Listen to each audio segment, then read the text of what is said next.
Hi, welcome back to the second in my series on summer perfumes. Today I want to talk about heady floral perfumes. They're things that might not work for you in the spring, they're too much.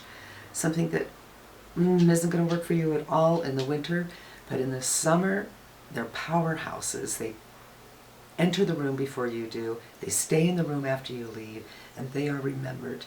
These are perfumes that are not for a shy girl, or maybe they are. They're perfumes for the shy girl who doesn't want to be shy anymore, who wants to show a different side of herself. Some of them are sexy, some of them are playful, all of them are memorable. So if that sounds like something interesting to you, stay tuned, we're going to get right into it. So let's start off with CHAMPACA. CHAMPACA by Ormonde JAYNE. Ormonde JAYNE is a line owned by Linda Pilkington. She is a London-based perfumer. It's a UK company, and it's only been recently that they've been easily available in the United States, but they're here now. You can get them at Lucky Scent. CHAMPACA is it's a little bit of a foodie scent, a little bit, teeny bit of a gourmand, not in a huge way, but it does have a foodiness to it. It's slightly sweet, it's not a cotton candy kind of a scent, and it is a floral, and it's a rich, layered perfume. It would almost work in the winter because it has a weightiness to it, a warmth to it that is something I really like in the winter months. So let me go over some of the notes and you can see if it's something that's interesting to you. CHAMPACA is neroli, pink pepper, bamboo is the opening. Then CHAMPACA, freesia, and basmati rice. And the dry down is myrrh and green tea. Now it's interesting that in the opening, the middle notes, and base notes, you have something I think of as watery. The bamboo, the basmati rice, and the green tea. It doesn't feel like a watery scent. It's not something that makes you think of the ocean, but there is an underlying lightness to this. There's a radiance to it, a warmth to it. It's not a simple perfume, it's quite complex. It has some development and richness to it, but it still is a summer scent to me. It's not a heavy hitter that's incredibly complex. It doesn't have any spices, for instance, going on in it.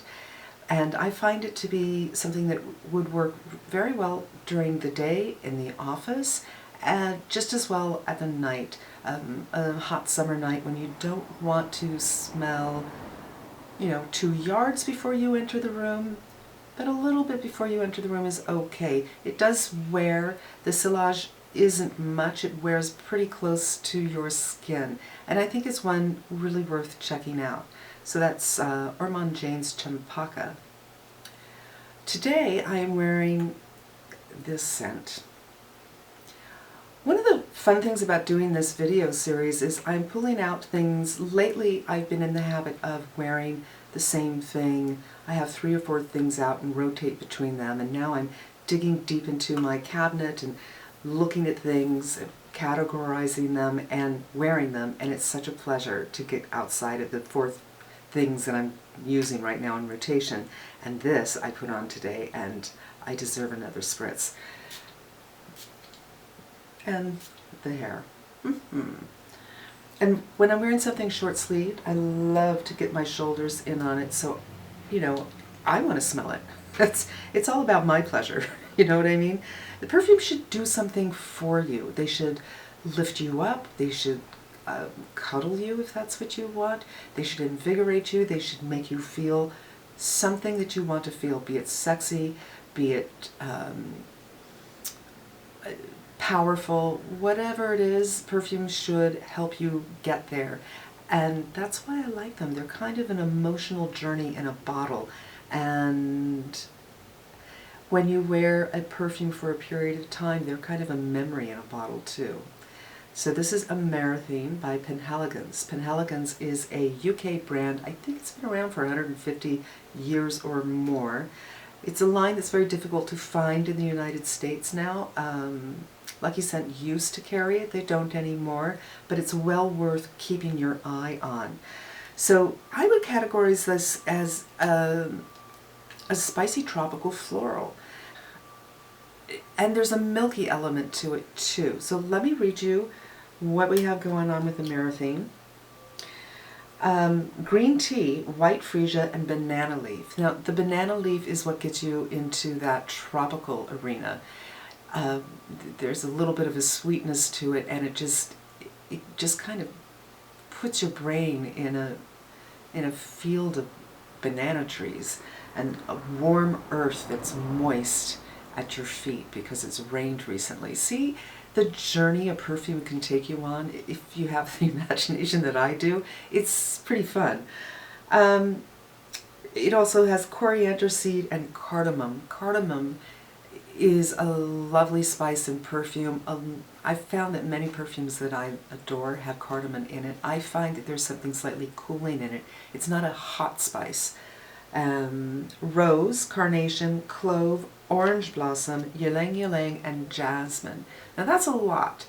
Orange blossom, ylang ylang, and jasmine are white florals, and they are indolic. Now, I don't detect indoles in this, but it does have that fullness that white florals offer. I can't say that one is more prominent than the other. For me, the opening is really about the cardamom and the banana leaf. I do not smell the rose at all, although some people do, and carnation is quite spicy. So you're getting warm spice, the cool cardamom spice, some florals, some banana. It's a really well-rounded story, and it's just an unusual path, which is probably one of the reasons I like it so much.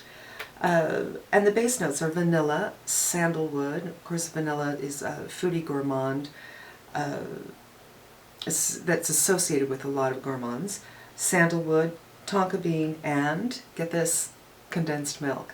There is a milkiness, a sweet milkiness about this, and it makes it ripe. It makes it sexy and maybe even sexual. It's in the opening, it's rather large. It's something you want to probably put on 20 minutes before you go around other people, and then it's just the sillage is big enough that someone else will smell it, but it's not overpowering. I just think it's such a different magical perfume. It's just a lovely journey. So this is another one. I think it's great during the day. I think it's also great at night, and it might remind you of a tropical vacation. Maybe that's why I think it's such a nice summer scent to have on hand, and something you should consider putting in your scent wardrobe. Carillon pour Ange by Andy Tower, or it might be called Tower Perfumes. Now, I mentioned in my first video, I did take French in high school. I do love the language, it's so beautiful, but when it comes to perfumes, I just can't seem to help myself from butchering it. This is my small little teeny bottle. This is not an inexpensive perfume, and a little goes a long way. This is very, very powerful. This is a strong scent. A little bit, especially if you're going to be close to other people. I once put this on before a trip in the car, and I felt really bad for the person sitting next to me. She was kind enough not to say anything, but I could tell it was a little too much for her. Andy Tower is an independent perfumer, so he doesn't do a brief and send it to someone else to do. The brief is his, and he does it. Sometimes he's inspired by a story by somebody else, as I seem to recall, but this is about his creations, where he wants to go.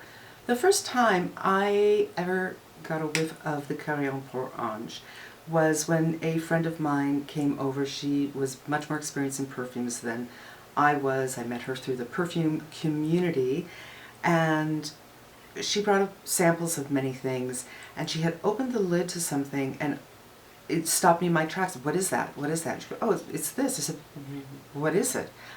I had to have it. It was intoxicating. I never smelled anything like it before. I'm sorry if I sound kind of emotional about it, but yeah, perfumes can be an emotional journey, right? Carillon pour Ange, I'll read these notes to you. Rose, ylang ylang, lily of the valley. Lily of the valley is really what this is about.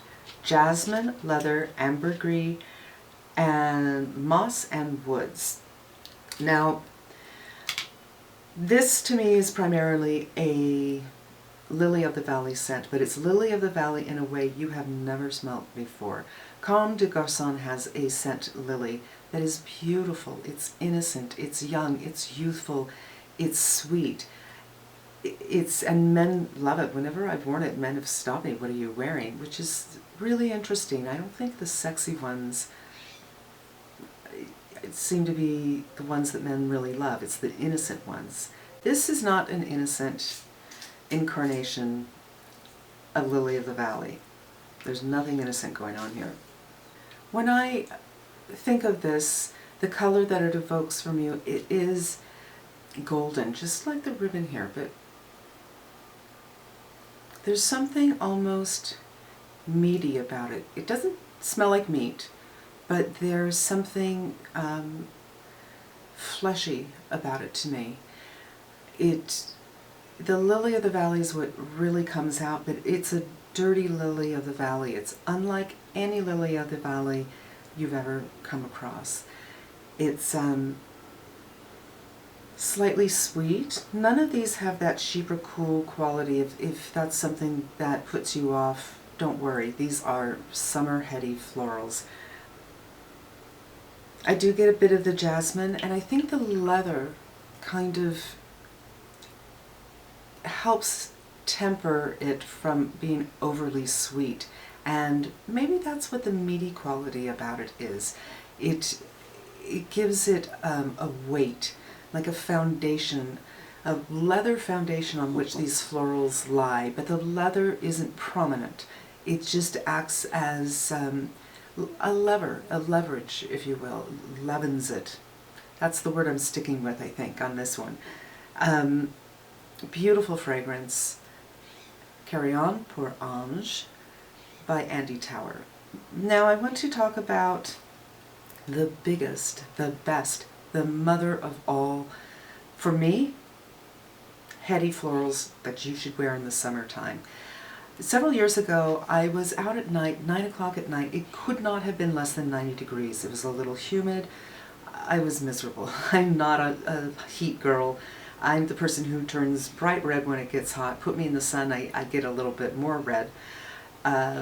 It's just uncomfortable for me. But where I live, we do have some heat. And it's something every year I try to trick my body into, it's not so bad. It's fine. It's fine. You can make this work. And I finally decided with this one that I could make it work. There was a gardenia plant near me, and I popped it behind my ear, and every time I turned my head that evening, I would get a whiff of it, and I thought, wow. The gardenia is also a very heady white floral, and it worked so well in that weather, because that's probably, in my mind, where those big heavy florals work, is in a humid, hot climate. This is a tuberose fragrance, and I have decanted it. This is not the bottle, but this is Frederic Malle's Carnal Flower. It's just divine. It is a tuberose unlike any tuberose.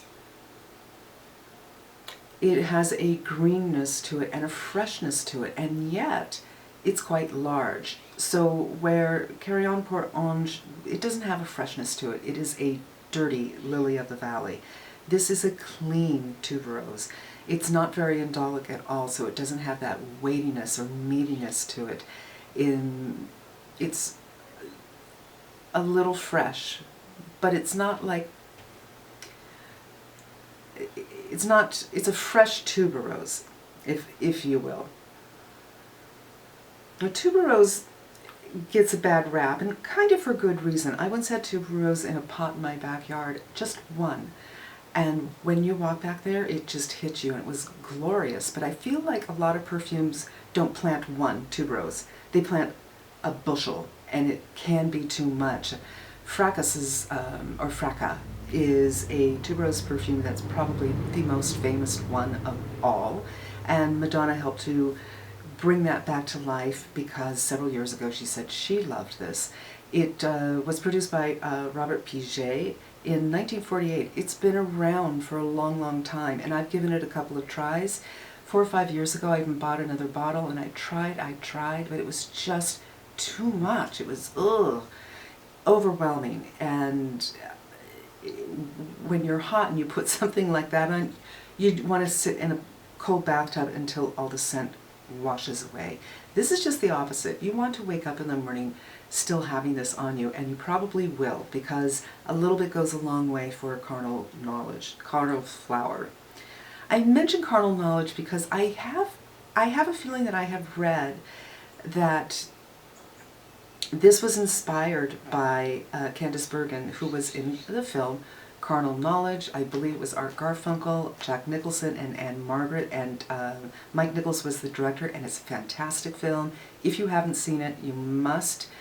It explores relationships between men and women, and lust, sexual power, shame, greed. It's a powerful, powerful movie, well worth seeing. But I think I read that he was inspired by this. This is by Frederic Malle, but the perfumer that did this is, hold on, I gotta get my glasses on, because I just can't remember it all. The perfumer of Carnal Flower is Dominique Ropignon, and I can't say enough about this. If there was only one that I could do, this would be it. I have decanted this, and I put electrical tape around it so it wouldn't evaporate, and the electrical tape is wet, so I don't think that's been very successful. It's time for me to get out and use this. It's an expensive perfume, but you can get, Frederic Malle does offer, I believe they're 10 mil, 3 10 mils in a package, much more reasonable price. I do have them, but I can't find where I put them. I cannot figure it out. And this is a decant I did from a swap from ages ago. And I've had this for a long time, and it is still fresh, it's still delicious, it's just heartbreakingly beautiful. Really well worth seeking it out to give it a try for yourself. It's more readily available than a lot of these fragrances that I've mentioned. Frederic Malle has his own stores, and it's also available at Barney's. So next time you're at a Barney's, check it out. There's probably a couple of other places you can get it. Now I want to do an honorable mention for a perfume that fits in this category, but I have reason to believe that it is no longer around, and that is called Amoureuse by Parfums DELRAE. This is a US perfumer. It's the first one. Well, Frederic Malle, I'm not sure. That could be French. This is definitely a United States perfumer. They're based in San Francisco, and they had some really lovely fragrances. When I went on their website before coming here today, I found every single perfume said sold out. But the fact that the site is still up makes me wonder if they're, I'm guessing, maybe they're looking for financing, maybe it's not over yet. But if you're a perfume person, or you are a developing perfume person, it's always good to know about something if you come across it in your travels. I know a lot of people who buy perfume on eBay. They find vintage things, things that are discontinued. I've done it myself. And I know some people who go to estate sales and look for perfume, because a lot of people don't know, they don't care about the vintage, and you can find some gems in that way.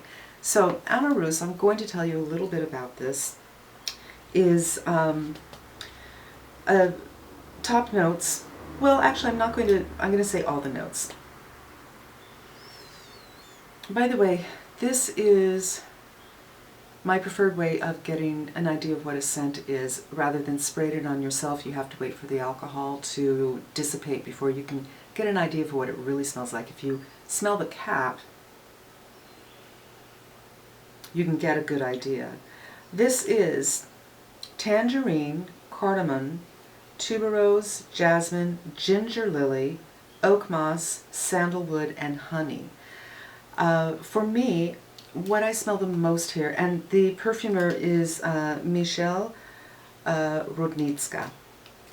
I hope I pronounced that correctly.